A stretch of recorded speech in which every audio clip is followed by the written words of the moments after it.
Today I'm going to show you exactly where the Gramophone Company's first recording studio in London was set up by Fred Gaisberg in July 1898. For a change, I shall not be playing any records, but there will be lots of pictures. Here's Emil Berliner in front on the left, with his laboratory staff around 1896. At the back on the left are Fred Gaisberg with the moustache and a very young, can't point to him, very young Sinclair Darby. These two made hundreds of discs when they were sent over to Europe by Berliner. Fred in July 1898 and Sinclair in spring 1899.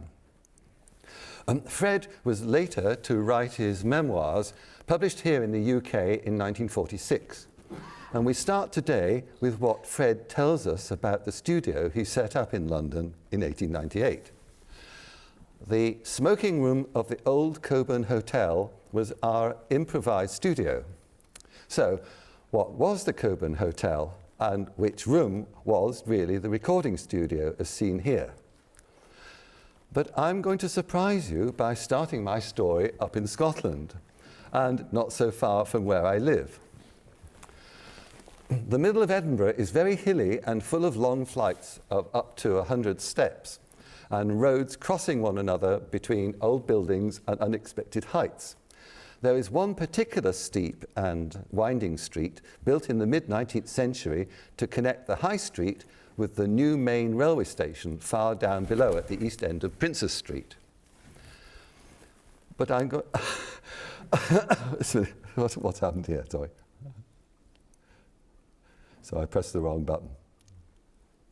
This rather awful, tiny Scottish baronial-style monstrosity is at the bottom of the hill. And you can see also that Edinburgh was building high-rise blocks before New York. And this eccentric building is at the foot of Coburn Street at number 1. And it is indeed pronounced Coburn. So, what is the building at number 1 Coburn Street?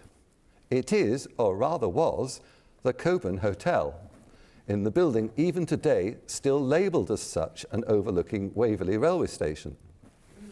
In this old guidebook advert, notice that the hotel is also labelled here as Philp's Coburn Hotel. And some serious artistic license has completely straightened out Coburn Street. The Philp family also acquired another hotel at Glasgow in Bath Street.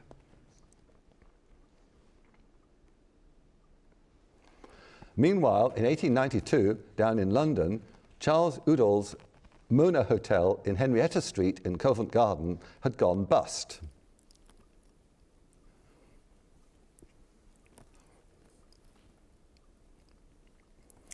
And by 1894, the Philp family now had 2 hotels in London, at Ensley Gardens and Montague Place, as well as the one in Glasgow. They seem to have sold the Edinburgh establishment, all managed from Glasgow by Mrs. James Philp. And before Queen Victoria's Diamond Jubilee in June 1897, she had even taken over a failed Mona Hotel. So we now had yet another Coburn Hotel with its address in 13 Henrietta Street. Here's the Henrietta Street facade of the Coburn Hotel building in 2015, and that's after complete demolition of the inside. But most importantly, the whole original hotel building stretched all the way through to a back entrance at 31 Maiden Lane. Meanwhile, in July 1897, William Barry Owen had come over from America to establish a national gramophone agency in London and to start up a new gramophone company. He established his office at the enormous new Hotel Cecil in the Strand, which had 700 rooms, 300 other salons, private dining rooms, etc. And here's just one dealer's order addressed to him at the National Gramophone Company, Hotel Cecil, in November 1897. He's asking for 50 more gramophones and 1,000 assorted records. So clearly, sales were already booming in 1897. Before he came over, Owen would have seen American newspaper adverts for the best hotels in central London, including the New Cecil and even the Coburn hotels. So he would have noted that there was a Coburn hotel very near to the Cecil, convenient for renting much cheaper yet central headquarters for a new gramophone company. And so, by May 1898, the newly formed Gramophone Company was renting offices in the first few floors of the Maiden Lane end of the Coburn Hotel premises. This recruiting advertisement is from just a few days before Fred Gaisberg arrived to set up the urgently required recording studio. And here's a view down Maiden Lane from Fred's photograph album. It's not changed a great deal. The fish shop on the right has gone. The horse on the left is replaced by a white van. But as in 1898, Maiden Lane is a narrow back street in Covent Garden, although it widens partway down. And this is in 1995, looking the other way from the wider part of Maiden Lane. Rule's Restaurant, established 1798, is next door but one to 31 Maiden Lane, seen to the left.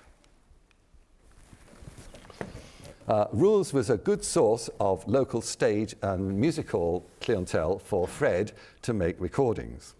And here I am outside the doorway of 31 Maiden Lane on 8th of August 1998, which is exactly 100 years after the day in 1898 when Fred made his first discs in the studio here. And this is before the entire demolition and redevelopment behind the only partly preserved facade. And if only I'd gone inside and had a look. Please note the original basement windows, very small, and 3 on each side of the doorway. Here's another well-known picture showing the outside as it was long ago, but it's not contemporary with the Gramophone studio, and it dates to around 1930 or 1931. Now from an experiment, I wonder if we can undo the converging perspective. It won't, of course, give us a different viewpoint, and there will be a very odd distortion effect, but let's see what happens. Now, just watch this.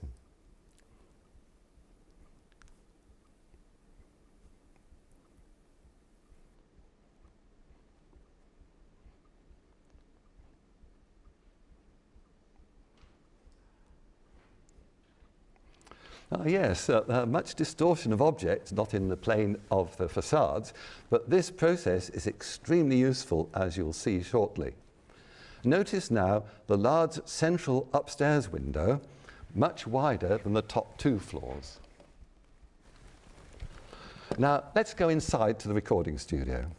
Here's one of the 2 photographs that Fred Gaisberg took of what he called the lab. Does this look like a basement room?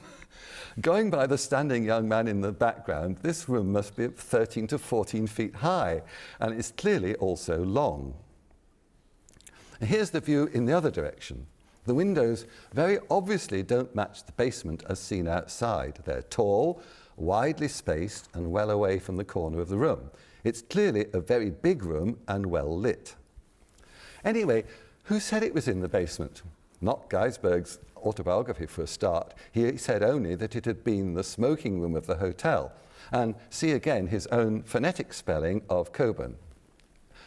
However, Roland Gillat's famous book of 1956 refers to the Gramophone's headquarters established in the basement. And quite separately, he mentions a small room as a recording studio. And yet other writers make no mention of at all of a basement until 1973. And 1973 appears to be the turning point, and it's maybe a conflation of Gillat's separate ideas.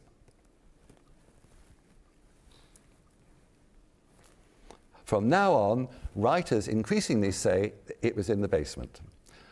And you can see a good range of them there, up until fairly recent times.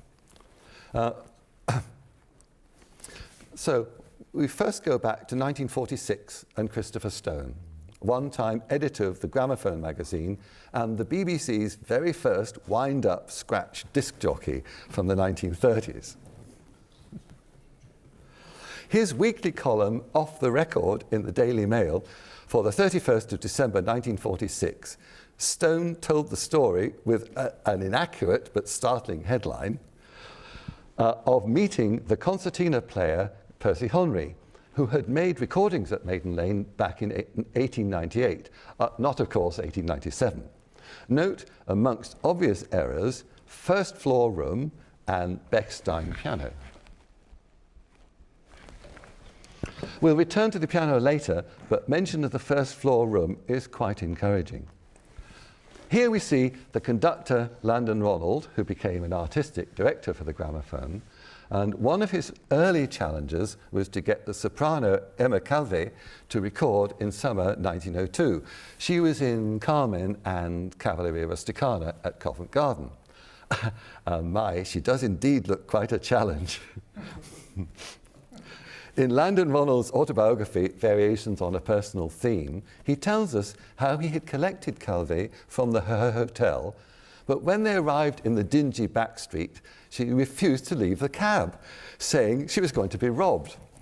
I've highlighted his mentions of the studio being 2 floors up and about running upstairs. And at last, up she went, safely clutching her cheque. It was enormous. It was 300 guineas, or £315, for 6 songs. Perhaps something like £25,000 today. Plançon got only 100 guineas for his 6 records. And we do, in fact, have a quite separate report from Fred Gaisberg himself in an article for the Gramophone magazine of August 1945, where he recalls favourite artists that he recorded. In particular, he mentions recording the baritone Andrew Black in his studio on the 2nd floor. And this, of course, is the American terminology. In British usage, what the Americans would call the 1st floor is what we call the ground floor. So, Landon Ronald says the studio was 2 floors up, Christopher Stone says it was on the 1st floor, and Gaisberg now says it was on what in Britain we would call the 1st floor. And can we reconcile these and prove the true location? Here's a modern aerial view of the building's physical site from Henrietta Street at the top left, across to 31 Maiden Lane, which isn't quite parallel to Henrietta Street. In fact, it's exactly 5 degrees adrift, which provides an important architectural feature. Luckily, there are architects' plans of the old Coburn Hotel building made just before redevelopment. We'll start in the basement with rooms marked B, showing on the right side the 5-degree angle at the Maiden Lane end. And you can see that it's split because of the stairs down from the Maiden Lane entrance. Here's the ground floor labelled G, and of course it's still split, so there's no room here either for a really large, well-lit studio. Note the ground floor level ran right through from Henrietta Street, which is higher than Maiden Lane. So there are stairs up to it from the back entrance. This means that, after all, Ronald's 2 floors up could match Stone's 1st floor. Anyway, here's the 1st floor upstairs. Now this looks extremely promising. Here's a long, full-width room, perhaps 40 feet or 13 meters, with a fireplace at each end and 3 windows widely spaced. Next floor up is also not bad, but we need to check window spacing if possible. Back to the 1st floor, turned round and simplified for clarity. Notice the 4 alcoves highlighted next to the chimney breasts. They're different at each end. And indeed, here we see a narrow alcove on the left and a wide alcove on the right of the fireplace. But let's look closely at the ceiling. It seems to be papered, maybe in a square pattern, like this typical old-fashioned anadlipter paper. So let's try our nice undistort trick to straighten out all those converging perspective lines. Okay, for a first step, but we still need to make those narrow rectangles into squares. Let's see what happens. Oh yes, a nice papered ceiling done in squares like graph paper. That's very handy. And there's a 5-degree angle on the left. Again, lots of distortions of things not within the plane of the perspective correction. Let's do the same on the other picture. Here's the ceiling, again sharpened and brightened up a bit. You straighten out the perspective lines that should be parallel and stretch it out to render the squares on the ceiling. And there we are. The cornice rectangular on the left and at 5 degrees the other way on the right. Remember the first floor plan? We need to turn the ceiling images over to match what is a floor plan, but this looks encouraging. And indeed they fit. So we can see that the two photographs are consistent with a large, full-width, upper floor room overlooking Maiden Lane at a 5-degree angle. Can we check the window spacing? Remember that the next upper floor room was also big enough. So we now undo the perspective on the front wall. Here's the window wall from the view with the recording machine and the pianist. Make the tapered front walls parallel, front wall lines parallel, and stretch it all out. There's a bit of a camera distortion curve on the left, that's correctable. We can check for the proper foreshortening by looking at the wallpaper pattern, which is nice, heavy Victorian stuff. On the left is the newly stretched wall, which is face, and on the right is face-on paper from the other picture with the seated people. That seems okay. Now we do the same with the other view of the front wall with the windows. Make the front wall perspective lines parallel and stretch it all out as before. And the important result is that the window wall views now fit the plan of the first floor room, but not the upper floor plans with the smaller middle windows. So just look at the window spacing from the corners of the room and from one another. Remember that we're looking at the window openings as they appear on the inside surface of the wall. But let's have a quick look against an architect's drawing of the first floor frontage of the building and my outside undistorted photographic view. And that seems a fairly good fit. So having confirmed the true location of the studio, let's see if we can discover more about the contents of the pictures and perhaps even their approximate date. Remember Christopher Stone's 1946 report of a new Bechstein piano? I looked online at hundreds of pianos and decided that it was actually a Steinway. Here's an extremely similar one of about the same date, fluting at the sides and on the legs, the top front in two simple panels with rounded corners. This one has some extra fluting at each end of the keyboard, but is otherwise pretty well identical. So I went along to Steinway Hall in Wigmore Street and found in their 1898 ledger that the fledgling Gramophone company had understandably only hired a brand new and expensive Steinway upright piano, number 90776. Now, let's look again at the other picture. Can we identify anyone here? Belford Royal was a close friend of the American engineer Eldridge Johnson, who had designed the trademark Gramophone, clockwork motor, and soundbox. Royal came over to London just before Gettysburg in July 1898 to supervise assembly of gramophone parts sent from the USA. But he went back to learn the secrets of Johnson's new wax process, maybe around the end of 1898. So the man in the hat is Belford Royal, who arrived back again in England on 18th of March 1899. Now notice also that there are several boxes of discs on shelves. The Gramophone record storage box, complete with 60 coloured paper covers, was advertised in 1899. And by March 1899, the company had been listing several hundred titles, and these were perhaps their reference archive. So we're probably looking at pictures made no earlier than late March 1899, given Royal's presence. Let's see what's visible in the other picture. Look at the chimes. The crossbars bent from players resting their feet on it. So it's not new and almost certainly hired. Why would they need to buy such a thing? There are several early recordings involving chimes for church bell effects, all within two distinct periods. One had been a single week back in October 1898. And after that, Fred Geisberg's diary for 3rd of January 1899 reminds himself simply, small reed organ for church effects, set of chimes. And Fred did then make several hymn recordings soon afterwards, on 11th of February, with organ, but with no chimes. So the chimes were presumably not available then. However, there was a longer period from 2nd to 22nd of March 1899, with several recordings including church bell sounds. It then all fits with hiring the chimes, this time probably for the whole month. And that would overlap with the return of Belford Royal on 18th of March. Now, closer dating of the two studio pictures is possible by checking contemporary sunshine reports and measuring shadows across the floor. However, that's yet another complicated story. But as we now leave the Coburn Hotel in London, it's worth recalling the earlier Coburn Hotel back in Glasgow.